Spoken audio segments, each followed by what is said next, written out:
Welcome back to the BSB podcast. Now, as y'all know, this Sunday, DJ Envy, and his car crew from all across Houston, Texas, and all across New York, all across the world, and Paper Route will be in Memphis, Tennessee. So it's Sunday at 11 o'clock. Tickets on sale. You can go to DJ Envy page and you can click on there. You can, click on his link in his bio and buy tickets. Tickets starting at $39. And you got VIP tickets that are $100 now.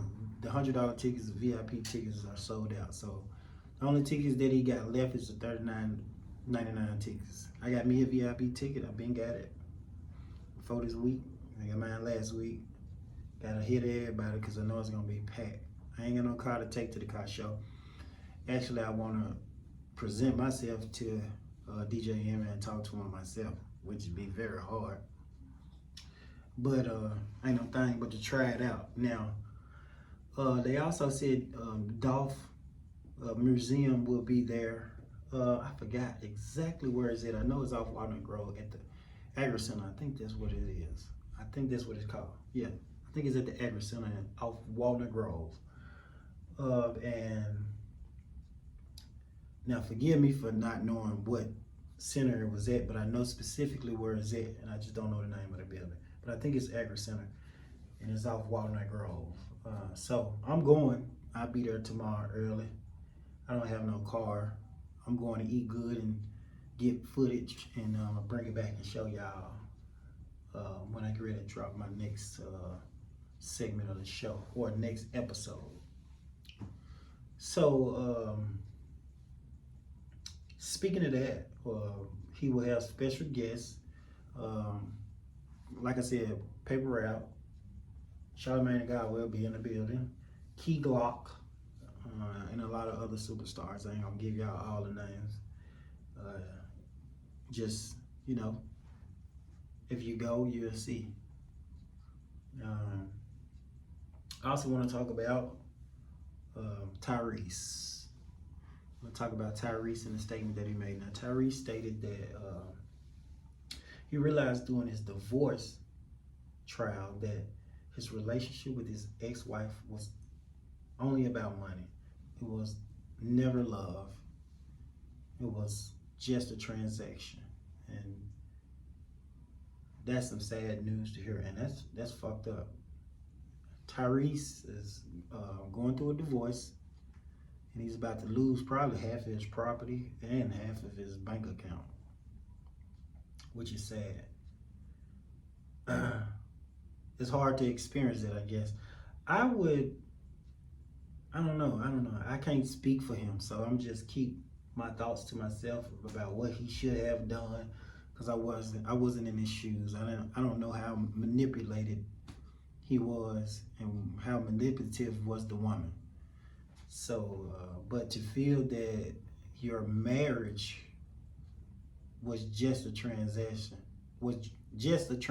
but I know that's just hard. I know it's just real hard. It's difficult. So you know the law finna break her off with some of everything: property, bonds, stocks, whatever. He got Bitcoin, and he got any investments, music, all that. Like she was his wife, so she leaves with half. So yeah, that statement there is just it went viral. It's all over the Shade Room. He made the Shade Room with that statement. So I just wanted to talk about it.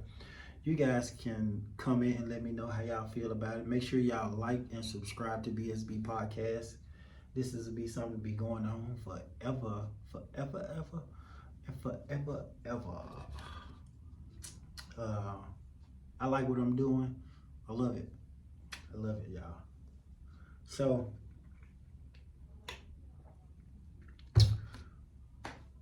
what y'all think about that? How would y'all feel if somebody made you feel like the relationship or the marriage and the friendship, it was all just a transaction? It was about money. It sounded like he was in love with a stripper. Cause strippers make me feel like that when I go to the strip club. Like it's just a transaction. We finna shake this ass. You finna drop your cash. So, I mean, and I can sense that when I'm in the room. So I don't know how he didn't sense that was the situation for him. I know it, but I voluntarily do it. But it's not something that I'm getting into a lot like I used to. That was when I first got single, y'all. I used to go to the strip club and make it rain. I'm talking about I used to go up in there and just throw them ones. When I come to the strip club, them girls be meeting me at the door. But you know, that's just an experience I had in my life when I first got divorced. Thinking about it, going from being married, staying in a household with a family, to shifting to being in a house by yourself 24/7. You only have company is when your kids come over because you really like being to yourself and you love your peace. You fell in love with that peace and you don't want to share that peace with nobody else. Just think about that. So I'm just saying, like, through the process of me just going through that day after day after day, that's why I end up going to the strip club. I need to feel on something. I'm not saying it like I couldn't get no woman in my house, because I'm smooth as a baby ass. I can make it happen. So so I'm not saying it. I just went there because it was something to do. And what man wouldn't want to go to the strip club and see naked women walking around with a damn G-string up at their ass and nothing else for a couple of dollars? I'm not saying it like it's a couple of dollars. A lot of strippers make a hell of money. I'm talking about a lot of money. Strippers walk out the club with down there probably $500, $600, $700, maybe $1,000, $2,000 a week, depending on what city and state you in. You ain't gonna find it in Memphis. So being that I'm a truck driver and I came in there and I was making it rain just a little bit, shit, I had a ball up in there. But let me get back to the podcast. I'm just talking. Now, Ron DeSantis, however you pronounce the governor name of Florida, has issued out a travel advisory to the gay community, lesbians, and like gay men. He issued out a travel advisory to black people coming to Florida and to the ones that stay there. I've been seeing like videos just everywhere online of police chasing people all the time, arresting them. Like, and it's I don't know. I wanted to go down there for Father's Day, but it seems like I'm gonna kind of have to change my mind. Not in fear, but the understanding that I have kids to live for, and I don't want to go through that. So, y'all excuse my background. I see now I'm gonna have to get some black curtains and put them up. Now he know I'm doing a podcast to her now. Now I don't know why he come walking up the ladders like that. He told me he was done. Thank you. Let me get back to the show. Where was I at? Shit. Ron DeSantis. Okay, so this guy also wants to run for president in 2024. This is why it's very important for us as a people to get in tune with voting. If you have not registered to vote, I eagerly, like, urgently beg all of the black people to go get registered to vote next year. It's right around the corner, so we ain't got too long. Make sure you vote, because we're gonna need to vote against him, because he will be running for president.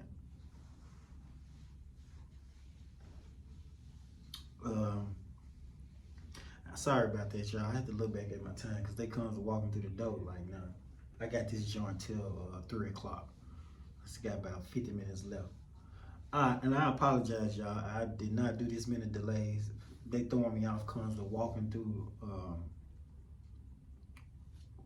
back and forth and looking through the door. But yeah, Ron DeSantis from Florida, the governor. Everybody calling what he doing a stunt. They just saying everything that he doing is trying to get his name out there and trying to get known.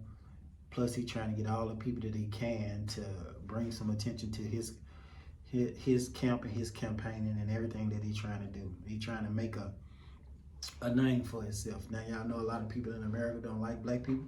They say we crazy. They say we act a fool, and we run around in the streets all day long, which some of us do. We don't know how to act, but that's not all of us.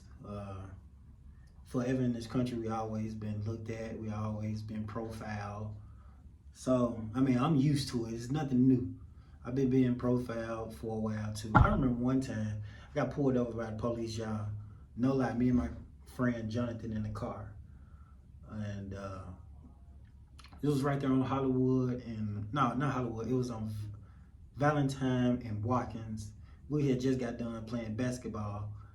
We driving, me and him, and we got our backpacks in the car. Be mindful that we just got done hooping.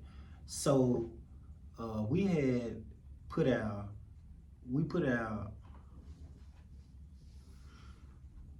they still doing it. So we put our backpacks that had our ID in it. We took that and we put it in the back seat. You know, when you hoop, you don't hoop with all that in your pocket because you're gonna be running, you're gonna be playing hard. You know, black people, we real competitive.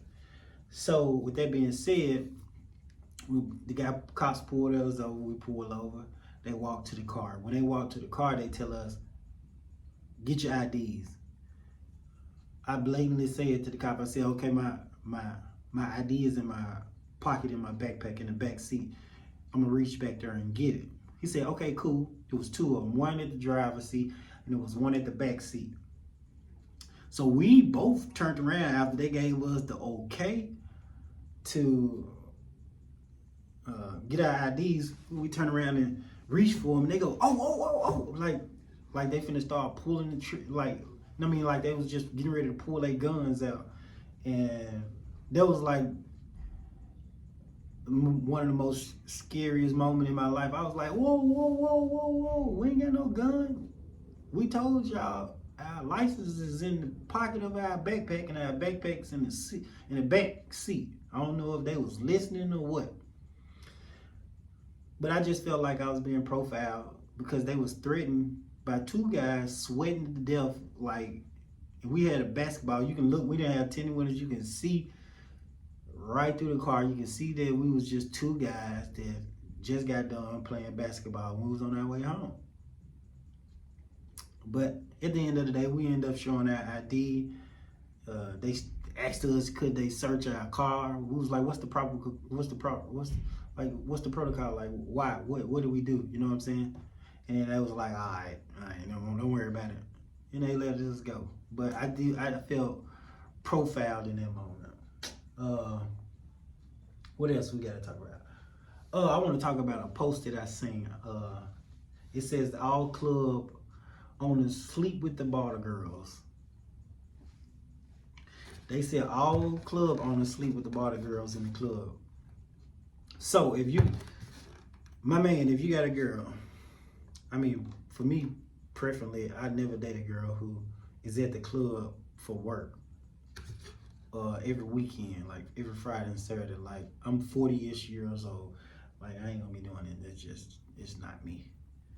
As a matter of fact, I'll be right back. I'll jump into that segment of the show on this next segment. Y'all stay tuned. It's a BSB podcast.